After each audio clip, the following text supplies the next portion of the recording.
Well, the sacrificing the chicken we do. Sorry, no. This world goes much deeper than you imagine. Last time we talked was in London for the Way of Water press tour, and we had a lot of fun talking about how long people could hold their breath underwater. Right. My best time's like 5.5 minutes. 6.5 minutes. 5 and something. 6 minutes, 30 seconds underwater. When was the last time you checked how long you can hold your breath underwater? I think it was this summer. Under a minute. But it's still up there. If I tap into the training, I know that I can probably hold it for longer than a minute. Well, I think you really have to keep the training up. There's an app called Stamina, which will take you through the breathing process so you can keep it up. I have the app, but I haven't used it lately. But it was 6.5, and I think I could do 3 easy. Oh, it's been a few years now. I haven't been on a dive trip. I've been finishing this movie. We came right off the end of Way of Water, right into post on Avatar 3. And, I haven't had a day off for like 3 years, so, but I do want to go diving. I'll probably go back to the Tuamotu Islands, which I love. Ooh. I did a breath hold with a fan. Ooh. He was 7. That's amazing. So I only got to 1 minute, but because he lost. I think I can do like at least 1 minute 30 like now. I met a fan who loves to hold their breath as we're holding our breath in the underwater scene, so I've started to do that when watching the movie.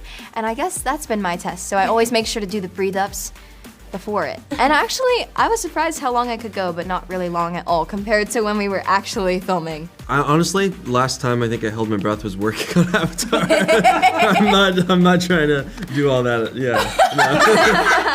I'm good with the land. As an actor, how did you ready yourself emotionally to inhabit this mind space in this 3rd chapter? Well, the great thing was we shot Avatar 2 and Avatar 3 together. They're essentially the same story. And so a lot of what we were experiencing as we filmed 2 literally just trickled into 3. So because we were shooting them concurrently, it certainly informed choices in Avatar Fire and Ash. There are big changes that happen. I have to kind of deal with the spider issue, which is a very, very confusing issue for the Colonel. There are times when he lays awake at night wondering about his obsession with Jake Sully. Why is this guy still on my mind? And the answer to that is he feels it deeply connected, both positive and negatively. Negatively originally, but there's something, there's admiration. We have moments of great sympathy between us, which doesn't mean that I won't try to pull a knife and cut his throat in the next 30 seconds. And I think that that's partly the power of the character. It was actually very challenging and very difficult to be in her body, to be in her skin as she was experiencing great loss. They always say that a mother is buried with that child that she loses, regardless of the fact that she may have existing children to take care of. And I wanted to understand what that was like, but in my body, because Neytiri is not a verbal person as much as she is a physical person. Jake is the verbal. Jake is more here. He's the jarhead, and Neytiri is more here. So, and this was broken. So I wanted to understand what that felt like. It was hard, and I think that at my age, I have experienced families that have experienced that kind of loss, and some of them just don't make it as a family, and it's heartbreaking. And I wanted to be honest about that kind of truth.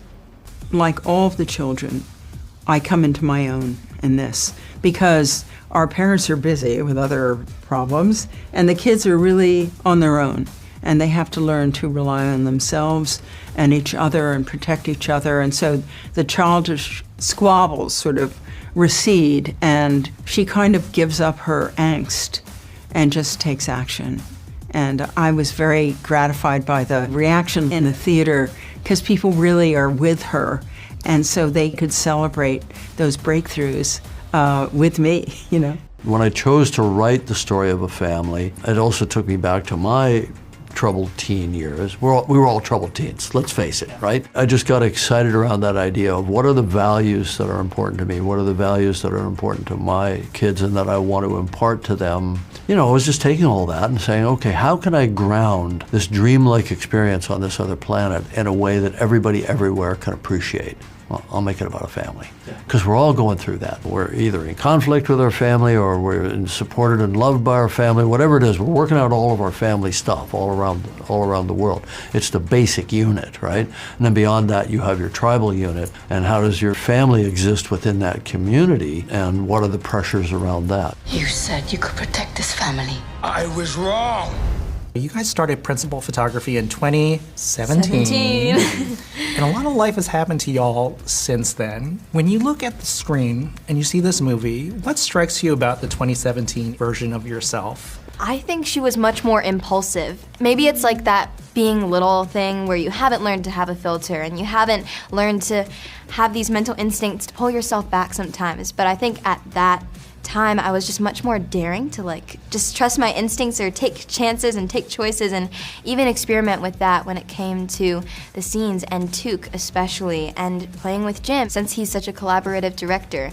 And I feel like I have to learn that from my little self because she really trusted her voice, and that's something I feel like, at least from my experience, can be forgotten over the years, especially in the teenage years. I would say the light and sensitivity of Soraya. It's really beautiful. As I've become an adult actress, I definitely play more crazy characters, so it's nice to look back at Soraya and see such a sensitivity that is in me. I just love seeing her glow on screen and to see that I did that. I was part of that journey in bringing her to life. I was that journey. I was so, I feel like, energetic. Like I just wanted to like be a part of everything, like wrestle all the stunt guys. Like I was just super physical. There was like such a golden retriever happiness that I just felt constantly that I feel like I don't want to forget. It's so funny because while you were talking, I was like, yeah, I experienced greatness then. I was welcoming my third boy.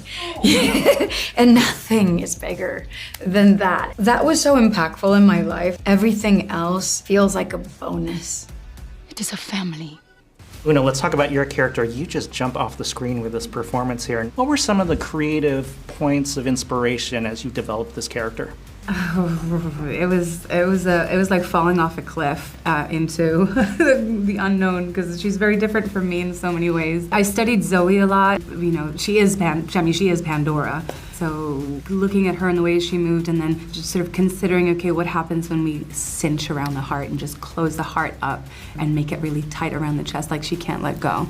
And so then where does the center of gravity go? Where does the like brain of the body go? And it just dropped right into the magma of the body, and then that really informed the movement. And then the bugang, you know, the weapons, the kind of snake-like double-sided blades that she rolls with, learning with those and practicing with those for very many hours. And did you learn any great Na'vi words along the way? Many. Yeah. Many. For me to know and you to find out. I see you. Damn right you do. Who is that character on the screen in the Avatar films that you resonate with most personally? Probably Jake. He's got a lot of burden of responsibility. He's got a duty to his family. The new films were written together 10 years ago when I had my kids, who are now all grown, were in their troubled teen years. And there was tension and there was discovery around that. So Jake is the guy that I write the most easily. Actually, the one I write the most easily from a dialogue perspective is Selfridge, because all I have to do is channel all the in Hollywood and put him into one guy. And I've been around in this business long enough that his dialogue is very easy for me to write. Just find out what the blue monkeys want. Were there any on-set rituals that you had that you guys got to revive in person doing this press tour again? Well, the sacrificing the chicken we do. Can